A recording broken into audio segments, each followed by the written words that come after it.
Version 6.4's special program livestream was packed, and I know a lot of you are probably asking the exact same question. How many Primogems can you actually save during the full patch?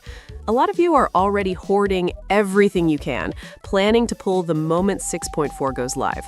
So, in today's video, we're breaking down every single Primogem source in version 6.4.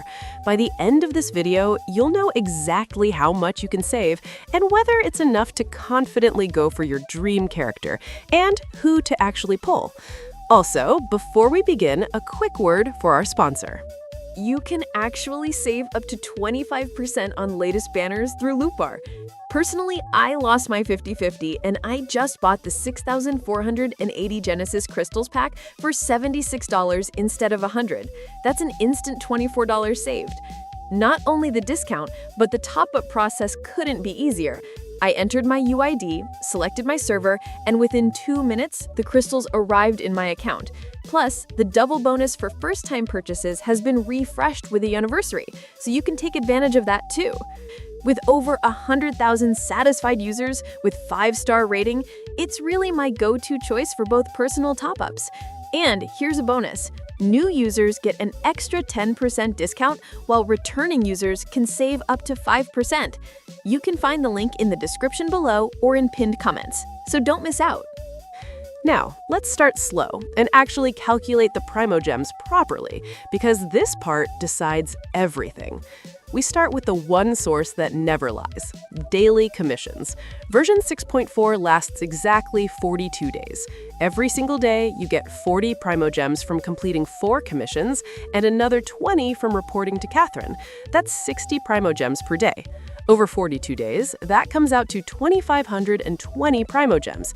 It doesn't feel exciting, it doesn't feel flashy, but this is the backbone of your savings. Miss even 5 days, and you lose 300 Primogems, which is almost 2 full wishes gone. Next up is the Paimon shop reset. During version 6.4, the shop resets twice, once in each phase. As long as you've pulled even a little, you should have enough Stardust to buy all 10 intertwined fates across both resets. Each fate is worth 160 Primogems, so 10 of them equals 1,600 Primogems of value. This is why Stardust should never be wasted on random materials. These 10 fates are basically free pulls waiting to be claimed. Then we move into Imaginarium Theater. A lot of players ignore this mode because it restricts teams and forces weird compositions, but from a Primogem perspective, it's massive.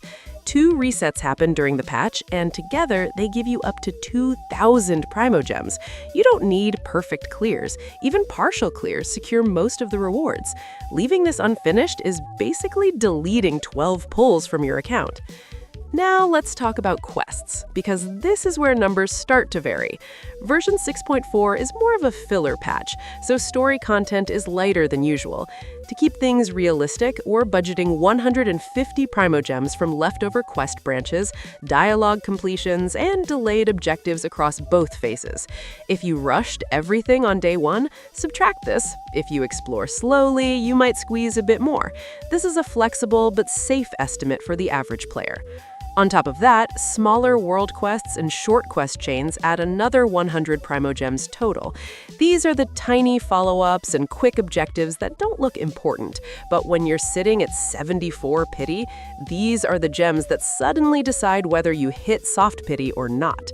Now, we move into events, and this is where things start to feel more rewarding, even if 6.4 is lighter than big expansion patches. Across both phases, the main limited-time events give roughly 1,600 Primogems. This includes completion rewards, milestone clears, and challenge bonuses from the big flagship event at around 760 Primogems, plus 2 combat-focused events at about 420 each. These events are designed for casual players, so you don't need perfect rotations or cracked teams to claim the full rewards. There are also web events, which almost everyone forgets about. We usually get 2 during a patch. You log in through the browser, click through a few tasks, and you're done. Together, they give 320 Primogems. It takes maybe 2 minutes each. Skipping them is literally throwing away 2 free wishes.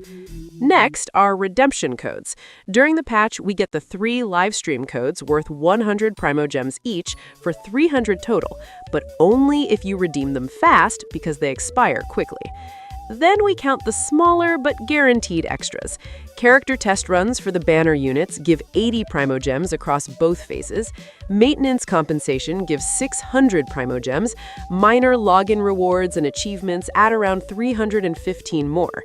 Spiral Abyss and Stygian Onslaught together give 1,250 Primogems if you fully clear both resets.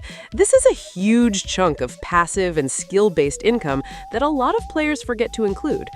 When you add all of this together, a free-to-play player can earn about 8,735 Primogems plus 25 Fates in version 6.4.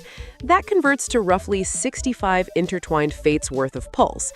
It's on the lean side for a full patch, close enough to hit a guaranteed pity if you plan carefully, but definitely tight if you're trying to pull multiple characters. If you're a Welkin Moon player, add another 3,780 Primogems over the 6 weeks, and your total jumps to around 12,515 Primogems plus Fates, or about 88 pulls. If you also buy the Battle Pass, that pushes things even further to roughly 13,195 Primogems plus extras, which comes out to around 96 pulls in total. That's a good total for both F2P and low spender players. But this amount can change as per your progress and completion of various events, so do keep that in mind. Now, let's do a quick pull value breakdown on these 4 characters, because with banners this stacked, you have to think about priority. Starting with VARKA, and honestly, he's the clear king of this patch. A Nemo Claymore DPS, meta-shattering kit. He's flexible with Pyro, Hydro, Electro, or Cryo comps, works in reaction-heavy setups or raw damage teams, and his signature weapon is an absolute speed demon. If you're looking for a main DPS that can slot into almost anything, VARKA is that unit. Easily a must-pull for most accounts, especially for free-to-play players who want long-term value. FLINS rerun is a bit more complicated. He's niche, but when he works insanely well. Premier polearm electro DPS built around lunar charge, crit-based reactions, and strong non-cry synergy. The catch is that he really wants specific teammates like Ana or Inazumo to truly shine. Without them, his value drops. So unless you're already committed to building that team or you just really love his playstyle, he's more of a skip for most players. Then we move with SKIRK. Cryo Sword DPS, raw power, clean kit, and very easy to build teams around.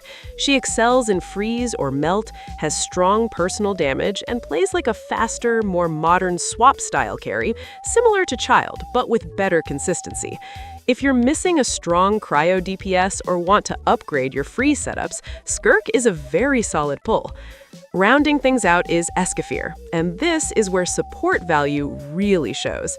She's basically the ultimate cryo support with insane synergy with freeze teams. On top of that, she functions as glue for a wide variety of comps, not just cryo-focused ones. Even if you don't main cryo DPS characters, SKIRK still brings long-term account value. So, in terms of pure universal value, it usually looks like VARKA first, then SKIRK, then SKIRK if you specifically want a cryo DPS, and FLINS last, unless you're already invested into his ecosystem. But I also want to say this clearly, you do not have to follow meta charts to enjoy Genshin. Pull the characters you actually want. Pull the characters whose design, personality, or gameplay you love. Meta will always evolve. Today's broken unit becomes tomorrow's still good, and next year's power creep will shift everything again. But the real joy of Genshin has always been playing with characters you genuinely like. If VARKA is your favorite, go all in.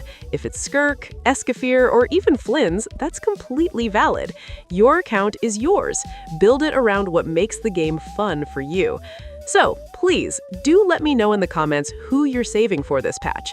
If this breakdown helped you plan your Primogem savings, leave a like on the video. It really helps a lot. Thanks for watching, and I'll see you in the next video. Bye! Also, do check out Lootbar for 25% extra discount. The link is in the comments.